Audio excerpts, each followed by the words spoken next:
A Short History of Russia by Lucy Cazalet. Chapter 1. The Slavs. What is now European Russia, the great plain of Eastern Europe, bounded on the north by the White Sea, and on the east by the Ural Mountains, on the south by the Black Sea, and on the west by the Baltic, was about the 9th century A.D. inhabited, in its central portion, by the various tribes of the Eastern Slavs, who had originally migrated there from the banks of the Danube. These Slavs dwelt together in independent tribes, in towns and villages surrounded by wooden stockades and ditches, as a protection from wild beasts and other enemies. Their houses were rude wooden huts, and in every family the father, as head of the house, held absolute sway and exacted implicit obedience. Matters of public importance, such as the carrying on of war or the defense of the towns, were decided upon in council by the members of each community, and this council was called the Veche, and was, more or less, the equivalent of the Saxon Gemot. The Slavs hunted in the vast forests and bogs that covered the country, fished in the rivers, tilled the ground in a rude and primitive manner, and even carried on a certain amount of trade in natural products with their neighbors.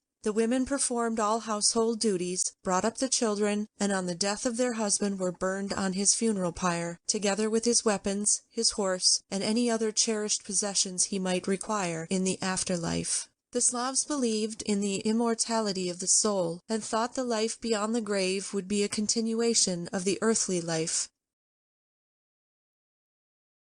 The religion of the Slavs consisted of a deification of the great elemental forces of nature, and they consequently had many gods, of whom the greatest were Perun, god of thunder and lightning, Dazbog, or Horus, the god of sun, and Stribog, god of the winds. Besides these gods, the founder of every household was supposed, after his death, to return to earth in spiritual form, and as the domovoi, or house god, protect his descendants from many evils. The Slavs erected no temples to their gods, and had no regular priesthood, but the head of each family offered up prayer and sacrifice in his own house. In early times they made no idols to their gods, but later large figures of wood or stone were set up for worship in public places, and before them human sacrifices were originally offered, the victim being chosen by lot. Wizards, witches, pixies, and mermaids, of course, played a great part in their superstitions, and were supposed to have marvelous powers. The Slavs had 3 great festivals in the year, 2 in honor of the sun, celebrated approximately about Christmas time and midsummer, and the 3rd to welcome the coming of spring. Hospitality was considered the greatest virtue, and a poor man was even justified in stealing what was necessary for the entertainment of a stranger. Chapter 2. The Origin of Russia. Although the Slavs lived in independent tribes, there were frequent quarrels and wars among them, which not only gave their warlike neighbors ample opportunity of raiding them and exacting tribute, but generally interfered with the peaceful development of the country. This state of affairs at last decided the Slavs, worn out by internal strife and outside oppression, to seek help from the Norsemen who lived on the shores of the Baltic. They sent an embassy to the Norse tribe of Russia and said, "Our land is wide and fertile, but there is neither law nor order in it. Come and reign over us and be our princes." The Norsemen accepted the invitation, and in 862 3 Viking brothers, Rurik, Cineas, and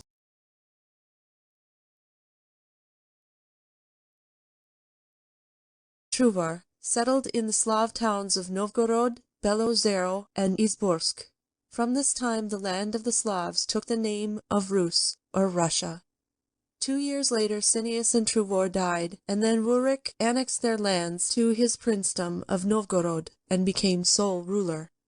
2 of his captains, Askold and Dir, went south as far as Kiev, and asked the townsfolk to whom they paid tribute. "To the Hussars," replied the men of Kiev. "Then pay it to us instead," said the Norsemen. With the consent of the townfolk, they made themselves rulers of Kiev and refused to pay tribute to the Hussars, who were a nomadic tribe living in South Russia. When Rurik died, his son Igor was an infant, so his kinsman Oleg reigned during his minority. Oleg raised a great army, conquered Smolensk, and then sailed down the Dnieper to Kiev. where he asked Askold and Deer to meet him on the banks of the river and charged them with having usurped the princedom of Kiev. He then put them to death and was proclaimed Prince of Kiev, with little Igor as his successor. He raised Kiev to be the capital and called it the mother of Russian cities. A few years later, Oleg carried on a successful war against the Greeks. He besieged and captured Byzantium and returned home with enormous booty for the promise of free trade with Byzantium for the Slav merchants. Oleg one day met a wizard and asked him to tell him how he would die. "You will die through your favorite horse, O prince," said the wizard. "That I will not," cried Oleg, jumping off his horse, and he ordered his men to take it away, to care for it well, but never more to saddle it for him. Several years later, in the midst of a feast, Oleg remembered his favorite horse and asked what had become of it. He was told it was dead and had been thrown to the birds years ago. Oleg wished to see its bones, and accompanied by his courtiers, went down to the field where the skeleton lay. "How vain were the words of the wizard," said the prince. "Behold, my noble steed is long since dead, while I am still alive." So saying, Oleg touched the white skull with his foot, when a viper darted out of it and stung him. The wound festered, and Oleg died. So the words of the wizard came true. The people mourned him sincerely, and surnamed him Oleg the Wise. Igor, Rurik's son, now succeeded to the throne, and began an unsuccessful war with the Greeks. He was, however, shortly killed in a raid he made on the neighboring Drevlians, a powerful tribe living on the banks of the river Pripyat. After his death, his wife Olga reigned, and spent many years in punitive expeditions against Drevlians to avenge her husband. When her thirst for vengeance was at last satisfied, she turned her thoughts to religion, and was the first Russian princess to embrace Christianity.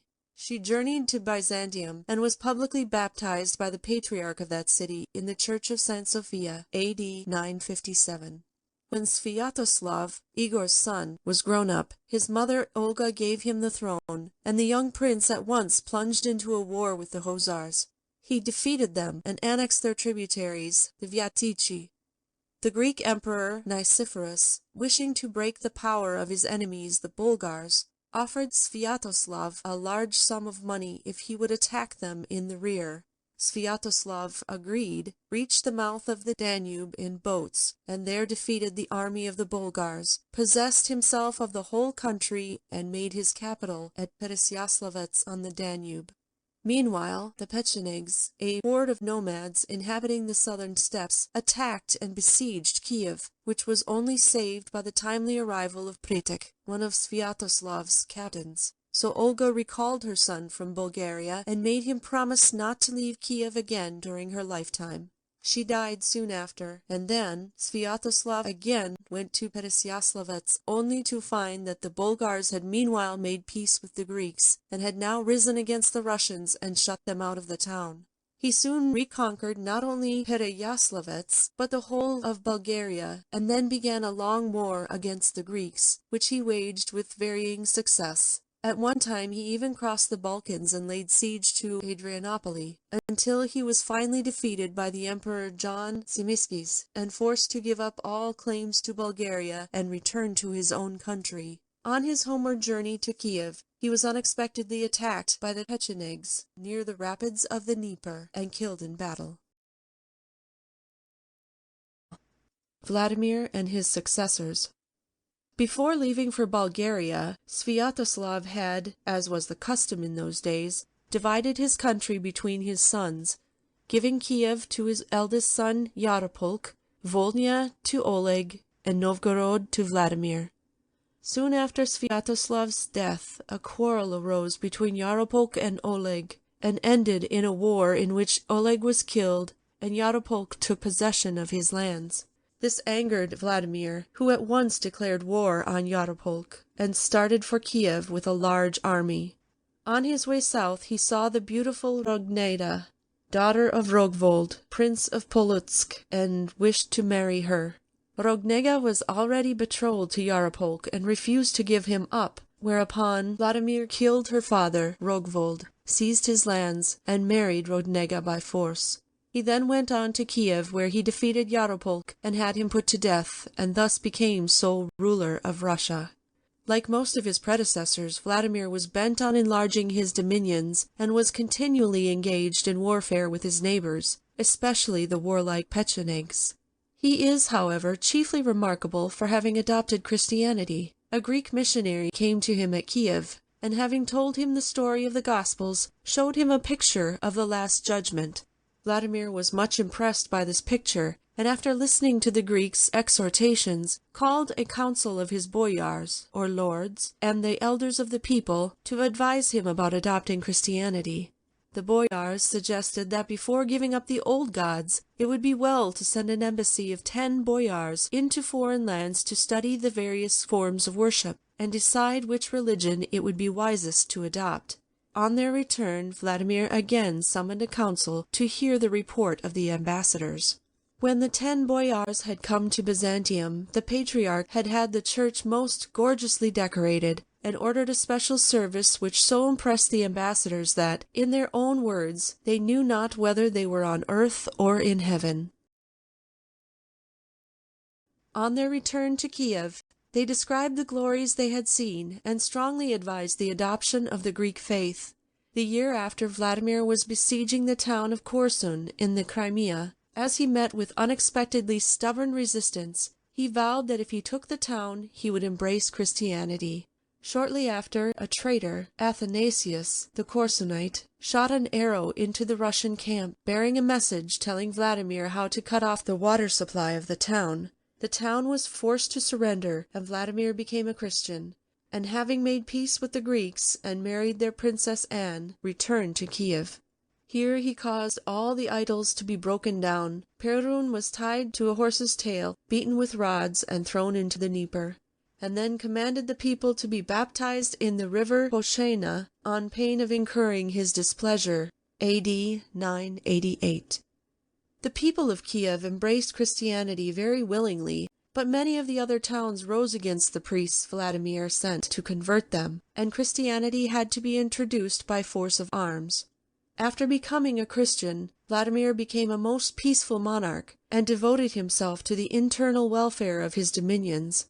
He founded schools in Kiev, where the sons of the boyars were instructed by Greek priests, built many churches, and spent huge sums in charity. He was much beloved by his people, who called him the Bright Sun. He died in 1015. Before his death, Vladimir divided his possessions among his sons, giving Kiev to the eldest, and thus founding the system of the Udeli, or separate princedoms, which during the next 5 centuries made the history of Russia a long and intricate story of family feuds, murder, and fratricide. The Prince of Kiev, being the eldest son, was nominal overlord of the other princes, but as succession went not from father to son, but from brother to brother, the princes frequently changed their dominions, and there were perpetual quarrels and even war between them. No sooner was Vladimir dead, Sviatopolk, his eldest son, caused his brothers Boris and Gleb to be murdered, and seized their princedoms. Yaroslav of Novgorod, his second brother, at once declared war on Sviatopolk to avenge his murdered brothers, and there ensued a long struggle in which the Polish king Boleslav helped Sviatopolk. Yaroslav, however, at last drove Sviatopolk to seek refuge abroad, and seized Kiev, but was in his turn attacked by his youngest brother, Mstislav of Tmotarikhan, in the far south of Russia, who had hired Khazar mercenaries to besiege Kiev. As Mstislav could not take Kiev, which was well defended, he abandoned the siege and conquered Chernigov. Yaroslav then hired Norse mercenaries, and the brothers met in a bloody battle near Chernigov, after which they made peace and decided to divide Russia between them.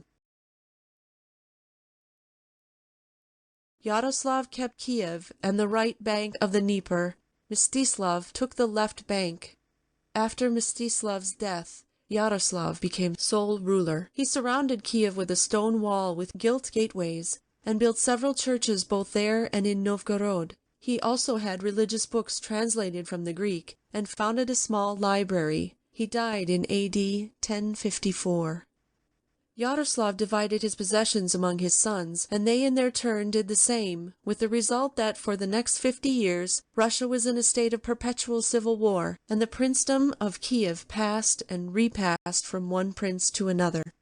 Polovtsi, a warlike tribe, which about this time came from Asia and settled in the steppes of southern Russia, took full advantage of this state of disorder and raided the Russian territories most mercilessly, until one of Yaroslav's grandsons, Vladimir Monomakh, at last called upon the other princes to forget their differences and combine against the common enemy. He led a Russian army against the Polovtsi, defeated them, and returned laden with booty. Vladimir Monomakh was a great favorite, not only with his own subjects, but also with the people of Kiev, who, on the death of their prince, Svyatopolk II, put aside his lawful heir, Oleg, and made Vladimir Prince of Kiev, where he reigned peacefully until his death in 1125. Vladimir was a scholar, and left a book of instructions for his sons, in which he exhorts his children to have the fear of God in their hearts, to be true to their word, not to be slothful, but to judge the people in person, and to be free in the entertainment of envoys and visitors, whether they be rich or poor, humble or important, for it was by them that good or evil report was circulated.